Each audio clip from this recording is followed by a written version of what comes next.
سید محمد علی صاحب، سرمایہ کاری کونسل کے حوالے سے ماضی قریب میں مسلسل خبریں آتی رہی ہیں کہ خلیجی ممالک اور چین فلاں شعبے میں اربوں ڈالر کی سرمایہ کاری کریں یا پھر آئل ریفائنری کا کام شروع ہو چکا ہے وغیرہ وغیرہ. آن گراؤنڈ ایسا کچھ ہوا نہیں ہے. کیا واقعی نتیجہ صفر ہے یا پائپ لائن میں جو بھی ہے وہ آگے بھی بڑھا ہے؟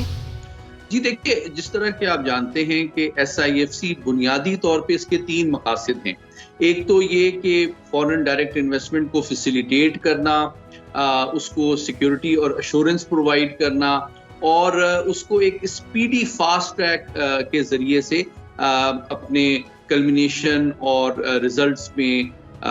عملی جامہ پہنانا. تو یہ بات بالکل ٹھیک ہے کہ جب سے ایس آئی ایف سی کا قیام عمل میں آیا ہے، بہت ہائی لیول کے ایکسچینجز اور کمٹمنٹس کیے گئے ہیں ہمارے عرب دوست ممالک کی جانب سے. آپ جانتے ہیں کہ آج ہی جو سعودی عرب کے ولی عہد ہیں ان کا رابطہ ہمارے نئے وزیر اعظم سے بھی ہوا ہے، اور مستقبل قریب میں ہمارے جو وزیر خارجہ ہیں وہ سعودی عرب بھی جائیں گے. تو میں سمجھتا ہوں کہ پائپ لائن میں بہت ساری چیزیں اس وقت موجود ہیں. جو 6 شعبے ہیں جن میں کان کنی ہے، زراعت ہے، لائف سٹاک ہے، آئی ٹی ہے، انرجی سیکٹر ہے اور ڈیفنس پروڈکشن، یہ تمام شعبوں میں بیک وقت اس وقت میں سمجھتا ہوں ہماری جو اکنامک ڈپلومیسی ہے وہ کی جا رہی ہے. اور ایس آئی ایف سی کے فیسیلیٹیشن کے فاسٹ ٹریک کے ذریعے سے میں سمجھتا ہوں ان کو بہت جلدی عملی جامہ پہنایا جائے گا، اور جلد از جلد ان ایم او یوز کو اور ان رابطوں کو ٹینجیبل منصوبوں میں اور انویسٹمنٹ میں عملی جامہ پہنایا جا سکے گا. اچھا سر، خصوصی سرمایہ کاری سہولت کونسل میں آرمی چیف اور پاک فوج کی شمولیت کی کیا غرض و غایت ہے؟ لوگ پہلے ہی کہتے ہیں کہ ہر جگہ تو فوج ہے، تو یہاں کیا ضرورت پیش آ رہی ہے فوج کی؟ دیکھیے، پاک فوج جو ہے وہ صرف ہماری سرحدوں کے دفاع تک اس کا رول محدود نہیں ہے. آپ جانتے ہیں کہ ایک جانب روزانہ ہماری افواج جو ہیں اور ہمارے افسران جو ہیں شہادتیں دے کے دہشت گردی اور بیرونی دشمنوں کے خلاف پاکستان کی سلامتی کا دفاع کر رہے ہیں، لیکن ساتھ ہی ساتھ جو غیر روایتی سلامتی جس کو نان ٹریڈیشنل سیکیورٹی کہتے ہیں، میں سمجھتا ہوں ہماری افواج اور اس کی قیادت کو اس کا بھرپور ادراک ہے کہ اس وقت پاکستان کی سب سے بڑی جو سلامتی کا چیلنج ہے وہ ہماری اکنامک سیکیورٹی ہے. تو جلد از جلد ہم اپنے وسائل، اپنے تجربے، اپنے انفلوئنس کے ذریعے سے سول اور ملٹری لیڈرشپ مل کر یہ چاہتی ہے کہ ایس آئی ایف سی کے ذریعے سے اپنے دوست ممالک، اپنے رابطوں کو ایک انویسٹمنٹ کا رنگ دیا جائے، اپنے ملک میں اپرچونٹیز لائی جائیں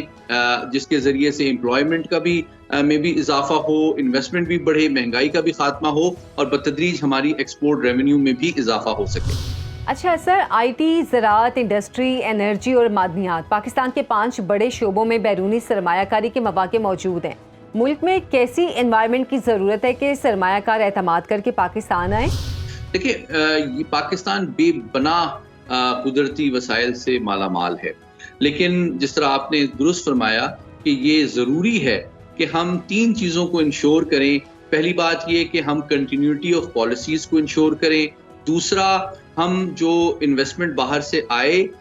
اس کو سیکیورٹی پرووائڈ کریں. اور تیسرا یہ کہ ہماری جو ایز آف ڈوئنگ بزنس ہے اس میں بھی اضافہ ہو، اور تمام جو ریاستی ادارے جو کسی بھی پہلو سے انویسٹمنٹ